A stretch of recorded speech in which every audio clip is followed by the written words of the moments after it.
நான் உனக்கு போதித்து நடக்கும் பாதையை நாள்தோறும் காட்டுவேன், பயப்படாதே.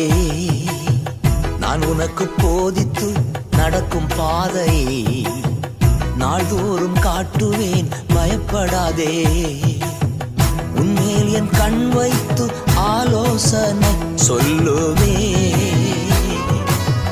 உன்மேல் என் கண் வைத்து ஆலோசனை சொல்லுவேன். அறிவுரை நான் கூறுவேன், உனக்கு அறிவுரை நான் கூறுவேன். நான் உனக்கு போதித்து நடக்கும் பாதையை நாள்தோறும் காட்டுவேன், பயப்படாதே. நான் உனக்கு போதித்து நடக்கும் பாதையை நாள்தோறும் காட்டுவேன், காத்திரு மகனே.